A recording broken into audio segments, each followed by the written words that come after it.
Indonesia negara yang punya potensi perikanan budidaya luar biasa. Ya. Khususnya di Indonesia bagian timur, ini potensi yang sangat besar sekali adalah rumput laut.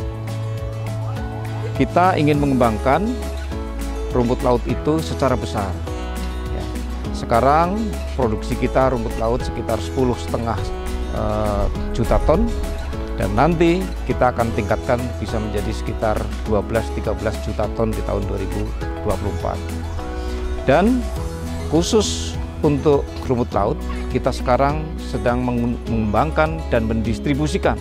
Dengan sekaligus kita membuat kawasan-kawasan bibit-bibit rumput laut di sentra-sentra rumput laut itu dengan kultur jaringan rumput laut.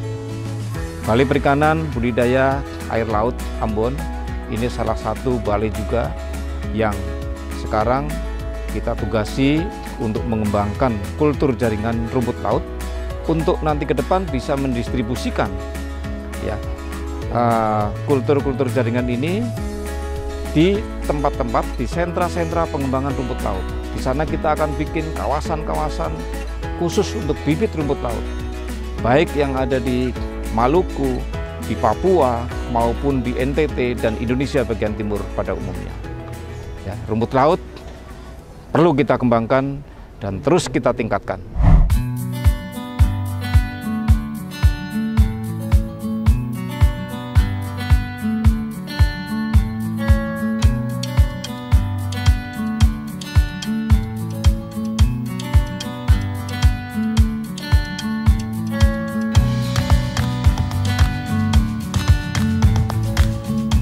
Rumput laut hasil kultur jaringan adalah rumput laut yang bibit rumput laut yang dikembangkan dari jaringan rumput laut itu sendiri dengan mengembangkan sel somatiknya, yaitu dengan penambahan zat pengatur tumbuh untuk menghasilkan bibit rumput laut yang baru yang sesuai dengan indukannya. Balai Perikanan Budidaya Laut Ambon mengembangkan kultur jaringan rumput laut ini sejak tahun 2016. Nah, sejak tahun itu bangunan labnya baru dibangun, tapi alhamdulillah pada tahun itu juga kami sudah bisa menghasilkan plan lab dikarenakan kami mengambil kalus dari biotrop. Jadi kami didukung juga oleh biotrop. Keunggulan dari bibit rumput laut kultur jaringan adalah mempunyai laju pertumbuhan yang sangat cepat, kemudian mempunyai kisaran toleransi salinitas yang lebih luas, dan lebih tahan terhadap penyakit. Saat ini yang bisa kita kultur jaringan, bisa kita buat kultur jaringan jenis Capapicus alvarezi.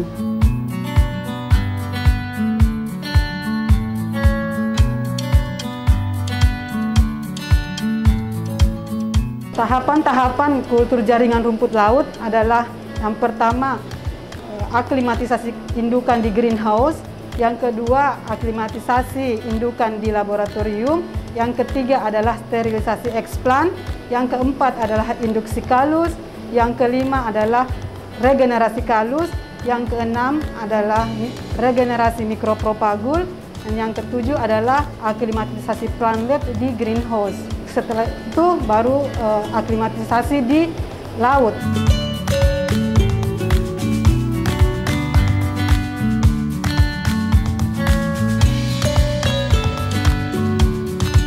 Pertama yaitu kita mengaklimatisasi dulu indukan yang kita ambil dari laut, diaklimatisasikan di akuarium selama 2-1 bulan. Kemudian kita bawa ke dalam tahapan kedua adalah aklimatisasi indukan di dalam laboratorium. Untuk aklimatisasi indukan di laboratorium itu kami indukan rumput laut dipelihara di dalam laboratorium dengan menggunakan pupuk walne sampai ujung talus menunjukkan adanya pertumbuhan, maka bagian tersebut sudah dapat dijadikan eksplan. Itu menandakan bahwa si rumput laut indukan telah beradaptasi dengan kondisi laboratorium, dan itu biasanya terjadi sekitar 1 bulan.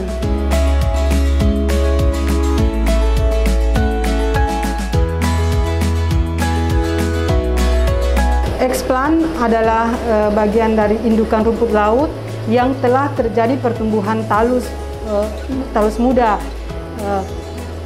Eksplan kemudian disterilisasi dengan larutan sabun dan antibiotik, kemudian dikulturkan pada media padat dengan menggunakan media diberi nutrien pes dan penambahan zat pengatur tumbuh berupa hormon sitokinin dan auksin.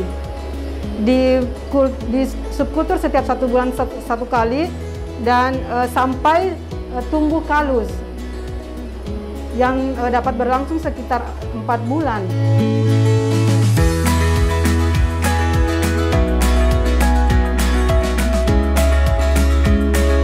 Dari eksplan yang telah di subkultur menghasilkan kalus, dan ini adalah kalusnya.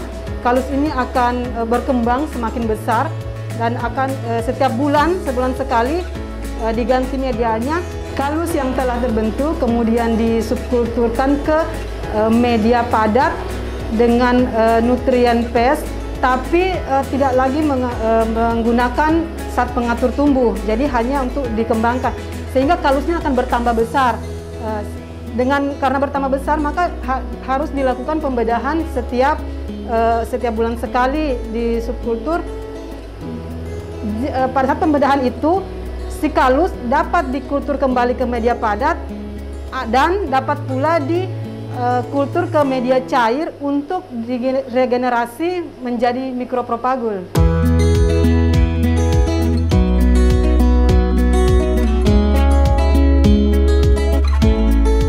Kalus yang dikultur pada media cair itu adalah untuk meregenerasi pertumbuhan talus sehingga kalus tadi akan menjadi mikropropagul.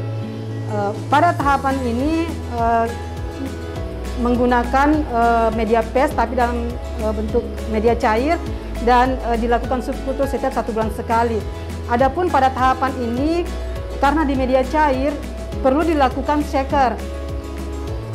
Kenapa harus diseker? Karena itu adalah simulasi arus. Mengingat bahwa rumput laut, salah satu persyaratan untuk pertumbuhan rumput laut adalah adanya arus.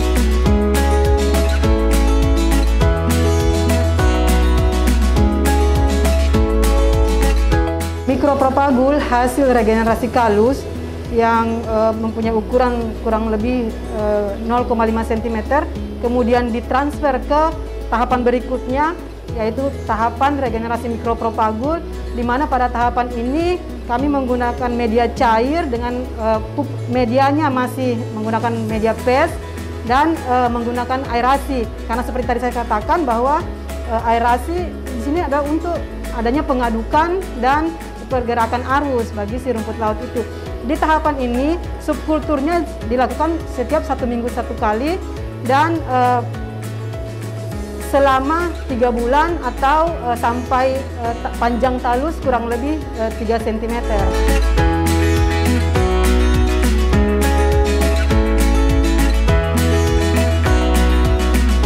Mikropropagul hasil regenerasi di laboratorium akan menjadi planlet, dan planlet itu sebelum dibawa ke perairan laut terlebih dahulu diaklimatisasi dulu di rumah kaca untuk menyesuaikan perubahan di mana awalnya si planlet yang menggunakan pupuk pes dan kondisi ruangan yang terkontrol, dalam hal ini suhu rendah, ketika akan dibawa ke alam diaklimatisasi dulu di sini selama 2 minggu sampai 1 bulan, atau sampai terlihat ujung talus terlihat menunjukkan adanya pertumbuhan.